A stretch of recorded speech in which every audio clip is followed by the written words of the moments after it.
No, declare that carried. We conclude. Thank you, Anna. Welcome to the role again, and thank you, Penny. We'll go to 10, and it's on page 45. It's integrated area plan, and we have Celia Davison and David Wong for this report. Got a brief.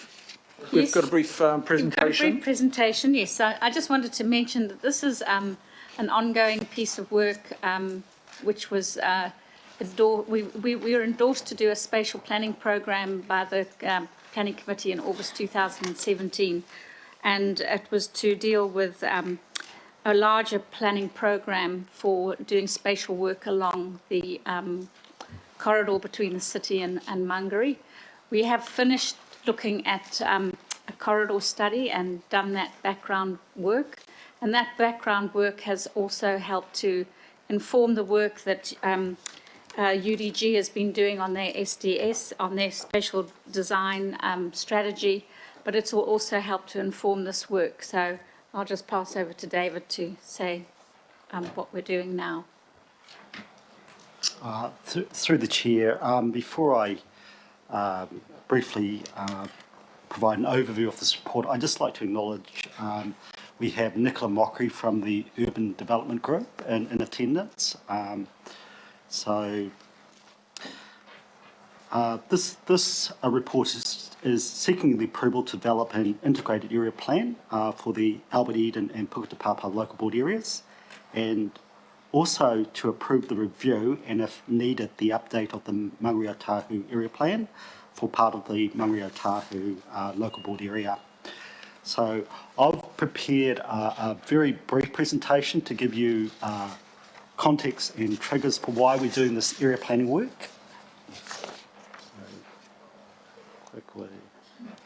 So over the next 10 to 15 years, the Urban Development Group proposes to plan and to deliver significant housing,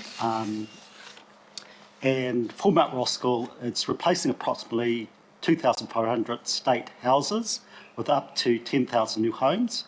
For Mangere, replacing approximately 2,800 state homes with up to 10,000 new homes. So significant change over a period of time, and this will be on Housing New Zealand land. Attached to the report are maps showing you the Mount Roskill and Mangere development areas. Now, to support this change, the Urban Development Group are developing a draft spatial delivery strategy. So that's their spatial plan to support the actual changes and the investments needed. It's important to note that Mount Roskill and Mangere are development areas in the Auckland Plan, expected to undergo significant growth and change over the next 30 years.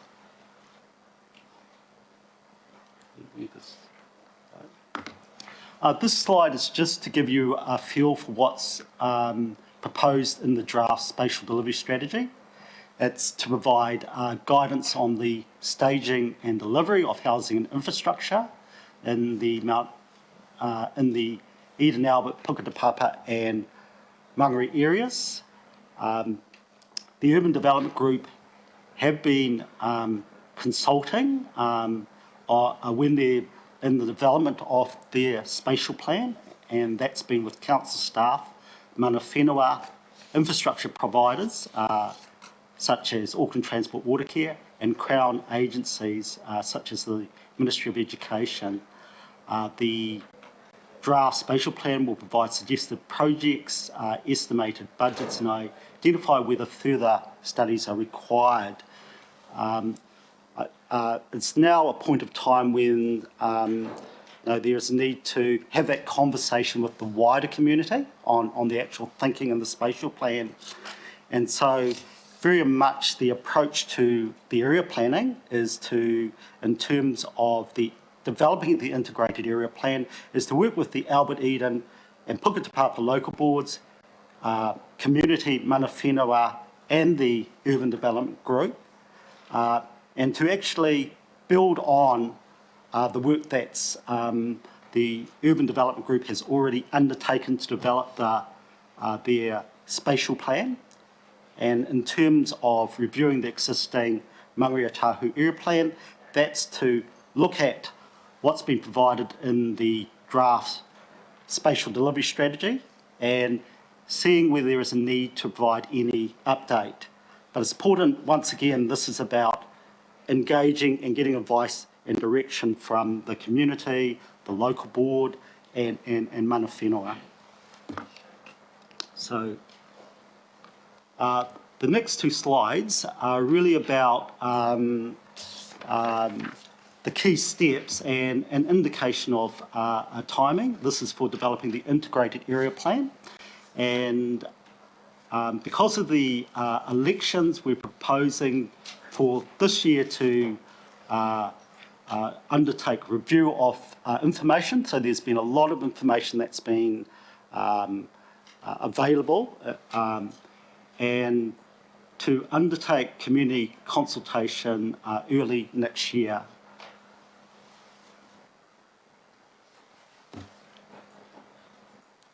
And likewise for the review of the Māngere Tahu area plan. So that concludes my brief presentation. I'm happy to take any questions. David, Councillor Collins and Councillor Casey, would you like to move and second accordingly? Okay, I'll move. Do I have a second? Councillor Casey, second. First question, Councillor Collins, please. Thanks, Chair. Thanks, David, for that. I was just wondering, just a couple of questions. I like the fact that we're going back to consult 2,800 state homes and we're building 10,000 homes. How many of those will remain as state houses? I guess proportionally, we're roughly about, it's roughly about a third state, a third affordable and a third market, and that's for both areas. So these are just rough percentages. Okay, So so you'll a have third. So we'll see an increase of roughly, say, 500 state houses, perhaps. Okay. Yes, roughly, yes. And in the plan, it doesn't make specific reference, but I know that HLC have a Māngere Community Reference Group that are meeting with regards to the HLC development. Are they going to be spoken to? Can you confirm that they'll be part of the groups that will be consulted as part of the process? That'll be yes. So in terms of the review of the Māngere Tahu area plan, we will develop a communications strategy. We're intending to workshop with the Māngere Tahu local board later this month around setting up a working party to help this process, get agreement around the key steps and the timelines, and to have some discussions and confirmation around the actual boundaries. And one of the questions that we'd like to get is definitely who they see as the key stakeholders that council staff need to engage with. Sure. Yeah. And just yes. finally, thanks, David. Just finally, and this might not be a question for David, Chair, but I'm interested in obviously what happened in Tamaki and how persons who lived in state houses were. Some felt that they were displaced. It might be a fair enough comment to make. I know that with the building development in Māngere, we've seen families moved out of the area who were in state houses. Can we get some kind of confirmation that those families will be returning to their homes as well, granted that there's going to be enough for them, and where they're at the moment, because I'm not sure how they're feeling. I know that this might not apply directly to this process, but I'm interested in how those families are at present. I'm happy to thank you, Councillor. Look, obviously you know that's not a council matter, that is a Housing New Zealand matter. So look, we will raise that with them, and I think it's also useful, perhaps when we speak to the local board, in conjunction with the Urban Development Group as well, to just have that conversation there too. Thanks. Member Henare, please. When I was on the board of Housing New Zealand, this is one of my projects, our projects. So I might be able to help Councillor Collins. It's a question that I asked and demanded that Housing New Zealand make sure of, and as with Northcote, which is another one of ours, when I was on it, that Housing New Zealand were going to make sure that no one was displaced. So if somebody from a Housing New Zealand house was displaced, they would have the right to return. So they'd be looked after through the process. That's what I understand was the situation when we decided to do Mangere and Northcote. My question is also about that, is how do we support HLC and Housing New Zealand along those lines?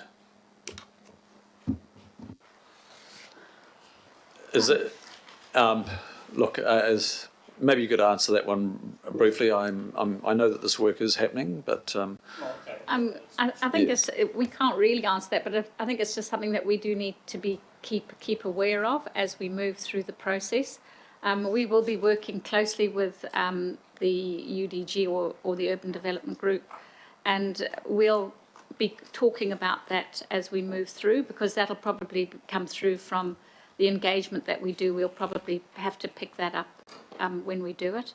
Well, I suppose one of the things that you might, I would like you to do, is actually put that on the table and get a commitment from HNZ that in fact was the deal when the project was first put to the board of HNZ.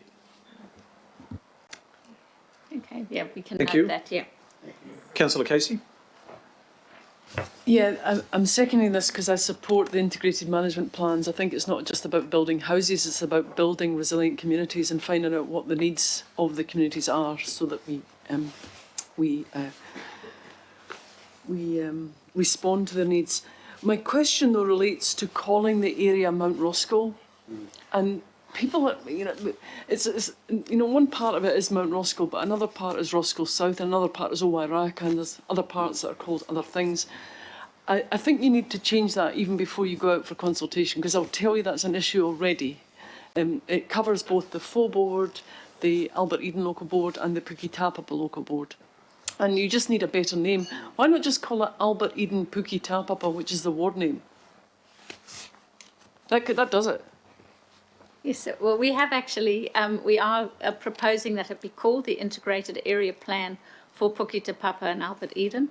So we are going to be discussing with the board in a couple of weeks.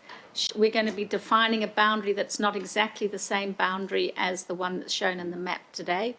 And that boundary and that discussion with the board will also talk about its name. But I agree with you. We do need to find a better name. You can change this already, though, because it says Mount Roskill AHP area. Yes, so we do need to change it. Yes, we are definitely aware of that. So I look forward to the process. I'll be engaged Yeah. in the process, and I think it's a really good one. Yeah, Thank you. Thanks. Thank you, Councillor Casey. I have you moving it now, by the way, Councillor Casey. And Mayor Goff, please. I was going to comment and partly address Councillor Collins's question. Is this an appropriate time to do it, or do you want to? There are no further questions, so we'll go to debate. Yeah. Thank you very much, Mr. Chairman.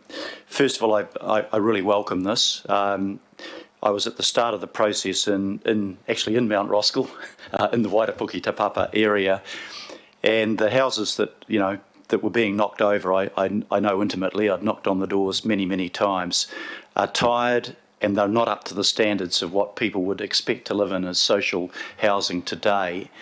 And they were also on quarter-acre sections, which was great when I was a kid growing up there, when everybody spent the weekends in their garden. But the quarter-acre sections are no longer as desired. And what we're seeing is some really first-class houses going in. Freeland Avenue, Councillor Casey, which you'll be familiar with as well. So, first of all, what's happening is really good. I support the concept of mixed housing, a third social, a third affordable, and a third market. That's the way we like to plan our cities now, rather than just having them single income bracket. But I want to address Councillor Collins' point because I think it's a good one. This is about regeneration. It can't be about gentrification. And the guarantee that I had from the then Minister of Housing when he opened the Mount Roskill houses was that this would not displace families that once lived in the area and state houses would be able to stay in that area, and that's critically important, and many of them in much superior houses. And it was a mistake, as Councillor Bartley knows, in her area, and the same guarantee has been given for the Tamaki regeneration area, that this is not about moving lower income brown people out to put middle class white people in. If that was the case, I wouldn't have a bar of it. That's not what it's about. The final point that I want to make on this is if you're moving 10,000, if you're creating 10,000 more homes in Mount Roskill, for example, I use that area because that's the one I'm familiar with, that's 20 to 30,000 extra people. It is absolutely critical that we have the transport infrastructure to cope with that. Because I know that, and Councillor Casey knows, that Sandringham Road, Dominion Road and Mount Eden Road aren't going to cope with that unless we have something like light rail, which can carry the people from there and into the city and around the city. And I just think the point that we need to make to government is that process of building that new transport infrastructure has got to occur at the same time, if not before, the majority of these houses are built. Otherwise, you're just going to have huge road congestion there, and that makes it critical. It's why we have light rail, not to go to the airport, but actually to go through Owairaka, well, go through Mount Eden, Mount Roskill, Onehunga, and Mangere, because that's where the growth is happening, and we know that the intensification only works if it's around a rapid transit and a rapid public transport arterial route. Thank you, Mayor Goff. I'll put it to the vote then and ask for those in favour. Aye. Contrary, no. Declare that carried. Thanks for your work, David and Celia. I think we'll adjourn now, members, for lunch, and we will come back at, can we make it 1:25, please? 1:25, we'll reconvene then. Thank you. Stand adjourned.